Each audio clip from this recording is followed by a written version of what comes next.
Assalamualaikum warahmatullahi wabarakatuh.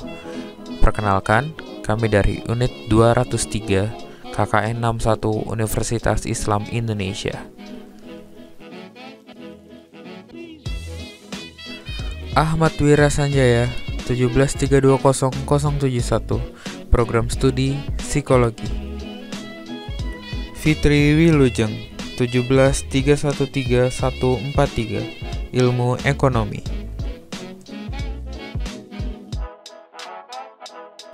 Meliana Siwi, 1752206, Teknik Industri. Raffi Pandu Putra Nugraha, 175250009, Teknik Mesin.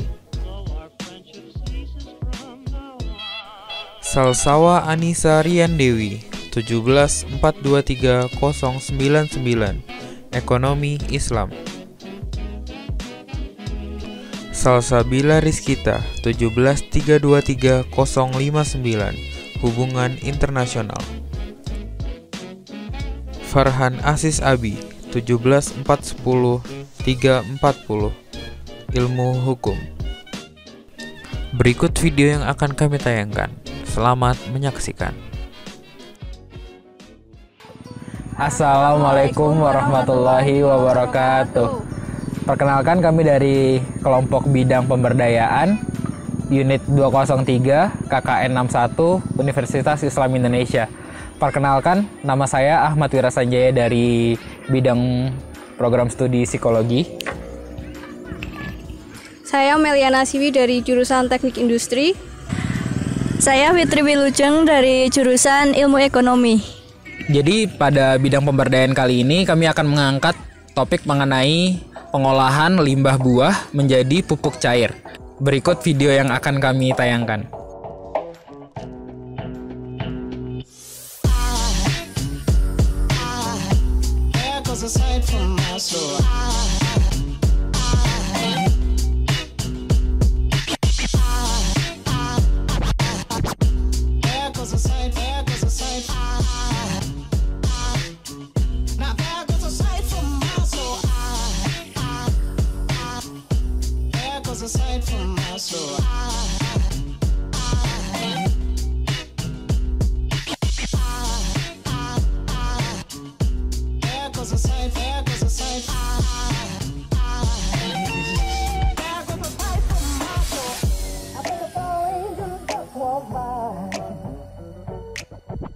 Baik, yang pertama yaitu pengertian pupuk.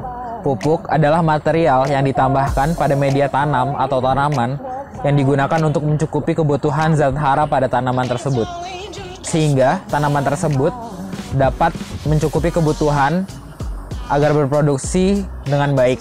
Selanjutnya, pupuk itu terdapat dua jenis bahan utama, yaitu dapat berupa bahan organik maupun bahan non-organik. Selanjutnya, limbah buah merupakan salah satu sampah organik yang dapat ditemukan di pasar-pasar, toko buah, dan limbah rumah tangga.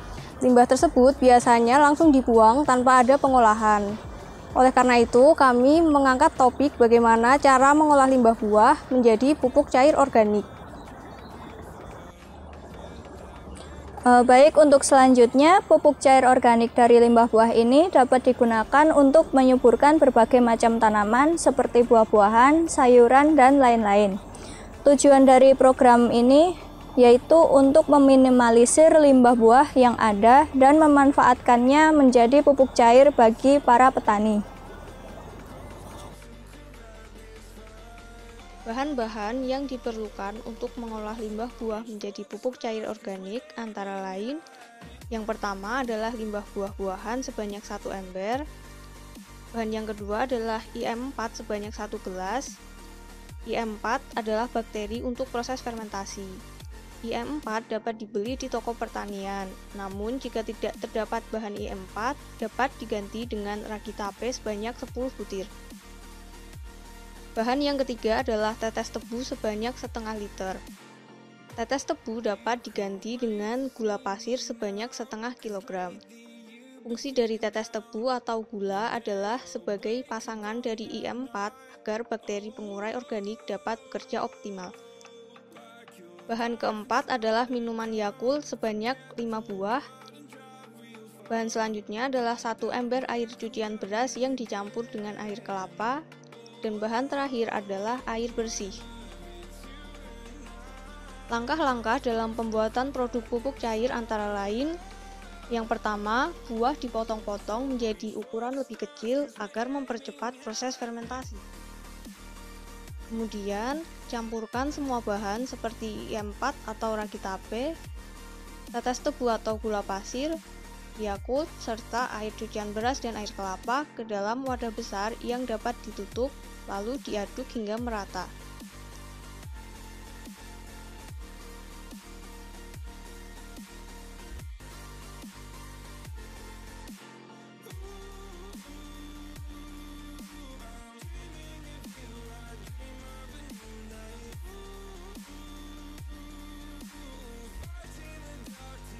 Selanjutnya, isi wadah dengan air bersih hingga penuh dan diaduk kembali.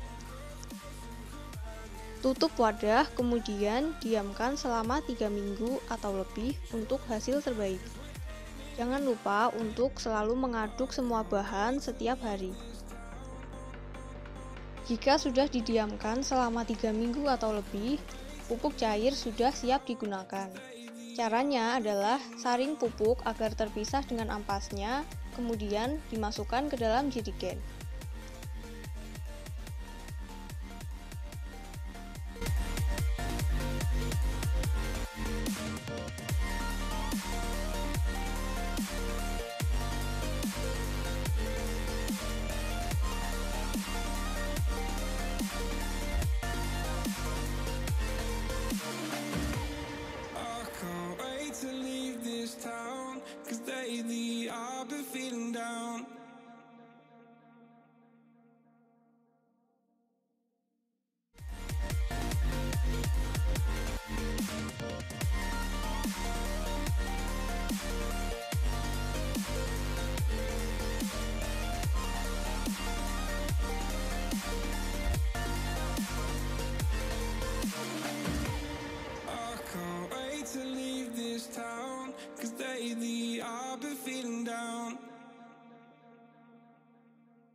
Berikut luasan perkebunan dan persawahan yang menggunakan pupuk cair sebagai media dalam penanamannya.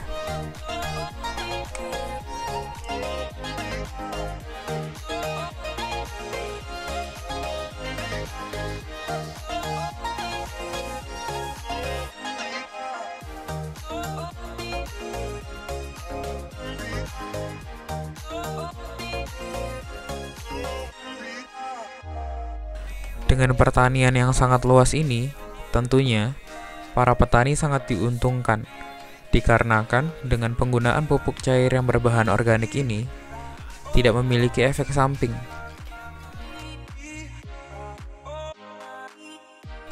Dari data yang didapat dari petani, penggunaan pupuk kimia dapat mempengaruhi kesuburan tanah, atau bisa dibilang tanah dapat dengan sendirinya mengeras karena efek yang dihasilkan dari pupuk kimia tersebut.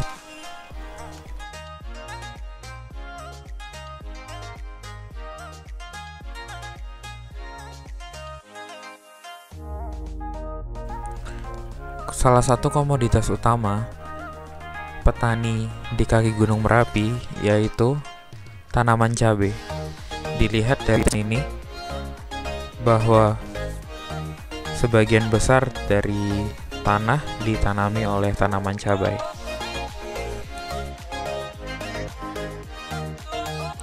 Hal lainnya yang menjadi keuntungan bagi para petani yaitu hematnya biaya produksi dalam pembuatan pupuk organik berbahan limbah buah ini. Penghematan yang dirasakan petani bukan sedikit, yaitu sejumlah 30% dibanding menggunakan pupuk kimia. Sebelumnya kita sudah mengetahui bagaimana definisi dari pupuk, kemudian bagaimana cara mengolah limbah buah menjadi pupuk cair. Sekarang kita bisa melihat bagaimana hasil dari pemakaian pupuk yang sudah kita buat tadi.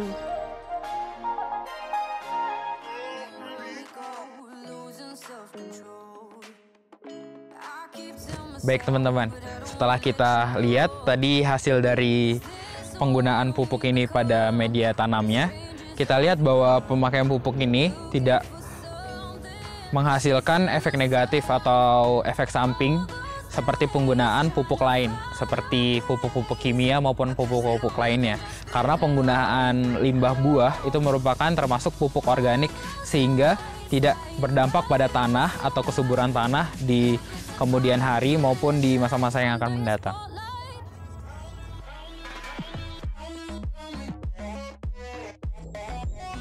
Jika dibandingkan dengan produk pupuk kimia, maka produk pupuk cair organik ini bisa bekerja lebih efektif dan dapat menghasilkan buah yang lebih lebat. Bisa dilihat dengan hasil tanaman cabai yang ada di sekeliling saya.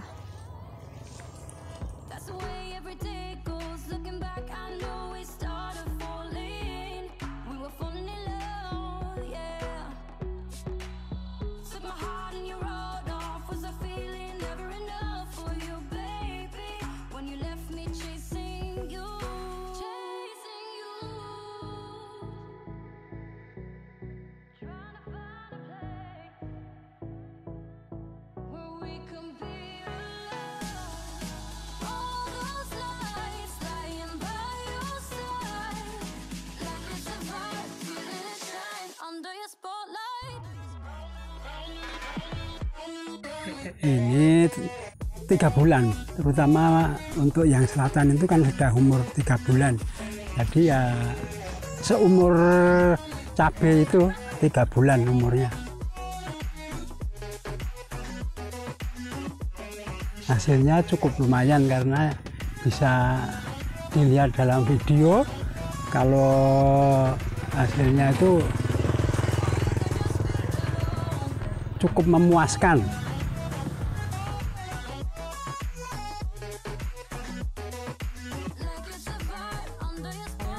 Kalau dibanding dengan kimia itu, masalah kimia itu tidak bisa membuat tanahnya itu gembur. Jadi ya malah kimia itu sebetulnya malah mematikan tanah.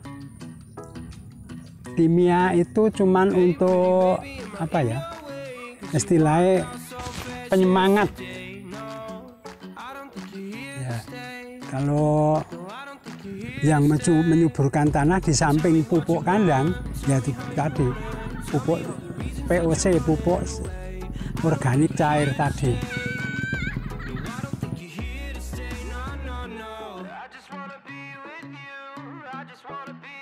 Mengenai biaya cukup apa ya, irit, karena kan bisa bikin sendiri. Kalau kimia itu 1.000 meter persegi itu bisa menghabiskan pupuk kimia sekitar 5 kilo. Kalau ini kan cuman bikin sendiri, jadi ya upamanya pakai kimia itu cuma habis 2 kilo, jadi pengiritannya 3 kiloan.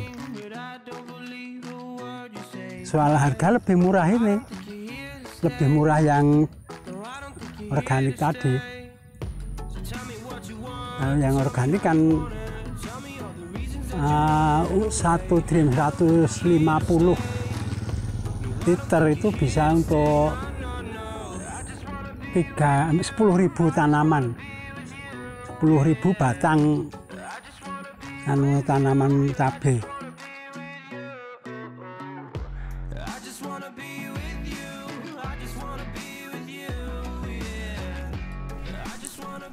Alhamdulillah, kita telah sampai kepada tahap paling akhir dalam video ini, yaitu kesimpulan.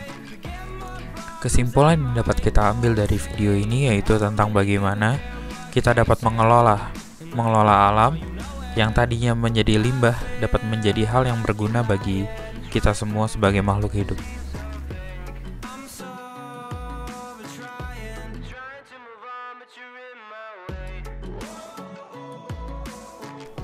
Tentunya hal ini sangat sederhana, yaitu mengelola limbah yang tadinya tidak berguna menjadi hal yang sangat dapat bermanfaat bagi para petani, yaitu limbah buah organik menjadi pupuk cair.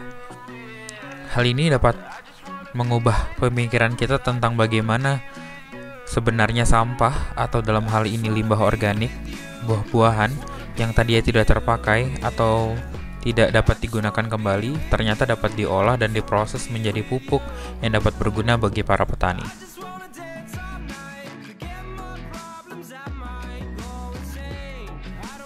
Mindset kita mengenai sampah atau limbah organik yang tadinya tidak berguna harus kita ubah, tentang bagaimana kita harus dapat terus memikirkan kelanjutan dari alam atau kelanjutan dari hal-hal yang telah kita lakukan. Mungkin memang banyak pilihan mengenai pupuk kimia yang dapat kita gunakan atau kita dapat temukan di toko-toko pertanian.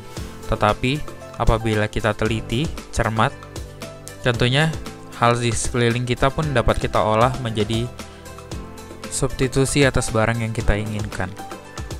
Mindset selanjutnya yang harus kita ubah yaitu mengenai Indonesia. Indonesia mampu membuat pupuk yang baik bagi tanah yang subur maupun bagi kelanjutan tanah-tanah di Indonesia selanjutnya.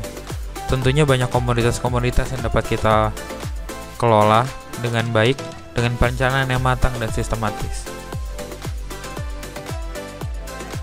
Ayo kita kelola tanah kita dengan sebaik-baiknya dan jaga, rawat untuk kepentingan masa depan anak cucu kita. Indonesia bisa.